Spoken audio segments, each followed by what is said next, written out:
Baik, bagi melihat dalam konteks Kerajaan Negeri Sarawak, sebelum ini Kerajaan Negeri ada melaksanakan cukai jualan negeri ataupun SST ke atas produk petroleum Sarawak, dan ia dilihat penting untuk membantu Kerajaan Negeri menambah hasil dan juga merancakkan pembangunan. Dan bagi melihat kepada kesepaduan perjanjian penyelesaian komersial ini pula, kita nak bersama dengan Fellow Kanan Majlis Profesor Negara Dr. Jenery Amir. Doktor.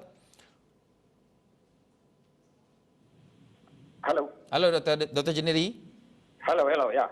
Okey, Doktor, bagaimana Doktor melihat perjanjian ini boleh memacu pembangunan dan juga penglibatan Sarawak dalam industri minyak dan gas? Ini satu titik tolak baru, langkah ke hadapan yang saya anggap pragmatik, meletakkan ataupun wujudkan satu gelanggang permainan baru yang lebih saksama, yang menjelaskan garis pemisah ataupun garis yang lebih jelas apakah peranan yang dapat dimainkan oleh Petronas dan pada waktu sama peranan yang dapat dimainkan oleh Petros. Kerana harus diingat bahawa Petros merupakan sebuah syarikat petrol baru yang diwujudkan anak syarikat milik Kerajaan Sarawak.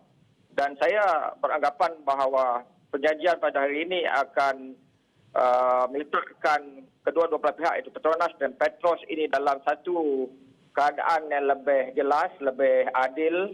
Kerana untuk menggerakkan industri ini lebih rancak ke hadapan, sudah pasti perlu dibuat satu garis tanggungjawab yang lebih jelas. Apakah peranan Petronas, apakah peranan Petros. Jadi saya menganggap ini satu langkah yang baik untuk memastikan kita dapat bergerak ke hadapan dengan lebih baik lagi. Dan yang jelas ialah ini menunjukkan satu komitmen dan keikhlasan di pihak Kerajaan Persekutuan, khususnya Petronas, untuk menjalinkan kerjasama yang lebih baik, lebih ikhlas dengan Petronas. Kerana ini saja langkah ke hadapan untuk kita memastikan segala sumber, khususnya sumber minyak dan gas di Sarawak ini dapat diterokai dengan lebih jelas lagi. Kerana melalui perjanjian ini, saya juga percaya bahawa ini akan dapat memberi penjelasan apakah peranan Petros dari segi penerokaan, dari segi kontrak kepada syarikat-syarikat yang ada di Sarawak selepas ini, dan juga bagaimana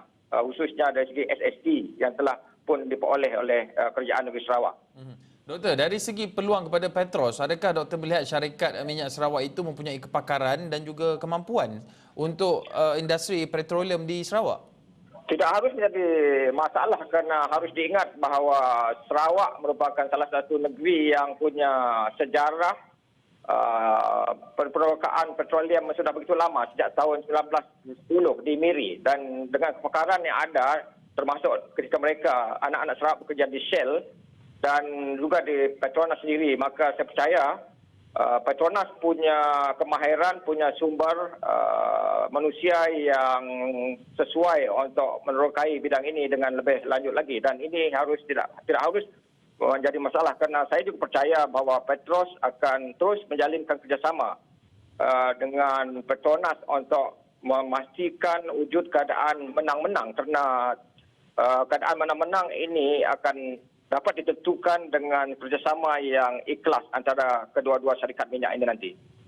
Doktor, apa penambahbaikan di masa hadapan yang boleh dilakukan bagi memastikan bahawa Petros ini terus berdaya saing dalam industri minyak dan gas? Yang paling penting bagi Petros ialah untuk memastikan mereka punya kepakaran yang betul-betul sesuai dalam berbagai bidang dalam industri ini, selain daripada menjalinkan kerjasama dengan industri syarikat minyak yang ada di luar negara. Kerana dengan itu saja kita dapat bergerak ke hadapan. Selain itu, Petros juga harus memastikan lebih banyak peluang dari segi kontrak kepada syarikat minyak dan gas tempatan ini, kerana yang menjadi tuntutan selama ini ialah wujud semacam ketidakseimbangan atau ketidakadilan dari segi penyaluran projek-projek yang diberi kepada syarikat di Sarawak, sehingga ada yang merungut. Dr. Jenery, dari segi politiknya pula, bagaimana perjanjian ini mengukuhkan lagi kerjasama di antara Kerajaan Negeri Sarawak dengan Kerajaan Perikatan Nasional? Ini bagi kerajaan GPS, Kerajaan Negeri Sarawak, ini jelas buktikan terdapat keikhlasan, keterbukaan dari segi sikap di pihak Kerajaan Persekutuan di bawah kepimpinan Tan Sri Mahyudin Rashid Kerana tanpa keikhlasan dan komitmen gitu dari segi politik, tidak mungkin perjanjian ini dicapai. Kita telah dapat lihat sebelum ini di bawah kerjaan Pakatan Harapan bagaimana begitu banyak hambatan dan kendala sehingga isu SST dan sebagainya begitu terhambat ataupun tidak dapat bergerak ke hadapan. Hanya di bawah kerjaan PN sekarang, di bawah kepimpinan Perdana Menteri Tan Sri Muhyiddin, Sarawak dapat memperoleh SST yang dituntutnya sebelum ini.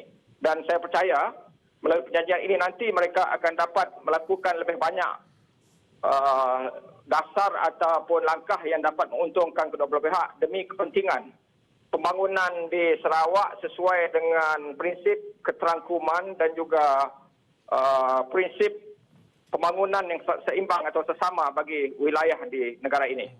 Doktor, adakah doktor melihat perjanjian antara Kerajaan Negeri Sarawak dengan Petronas ini sebagai pembuka jalan untuk lebih banyak lagi perjanjian-perjanjian yang memberikan manfaat kepada Sarawak dan juga Sabah, antaranya dalam perjanjian MA63? Ya, ini satu permulaan yang baik dan kita telah lihat betapa di bawah kerjaan PN sekarang ada sikap keterbukaan khususnya di bawah isu berkaitan dengan perjanjian Malaysia 63 kerana begitu banyak majlis atau jawabkuasa telah diwujudkan, perbincangan dan mesyuarat diadakan dan hanya dengan keterbukaan di pihak Kerajaan Persekutuan saja kita dapat memastikan Malaysia yang kita bina sejak 57 tahun lalu dapat bergerak ke hadapan supaya Sarawak berasa tidak kecewa, rakyat Sarawak berasa dipedulikan oleh Kerajaan Persekutuan kerana harus diingat untuk beberapa tahun kebelakang ini ada semacam kekecewaan dalam kalangan setengah-setengah rakyat di Sarawak dan juga di Sabah. Betapa mereka diabaikan dari beberapa segi. Dan ini saya percaya akan meletakkan kedudukan Kerajaan Persekutuan dilihat dari sudut yang positif oleh rakyat di Sabah dan Sarawak. Terima kasih Dr. Jennery Amir, Fellow Kanan Majlis Profesor Negara mengulas mengenai perjanjian ataupun perjanjian antara Petronas dan juga Kerajaan Negeri Sarawak ini.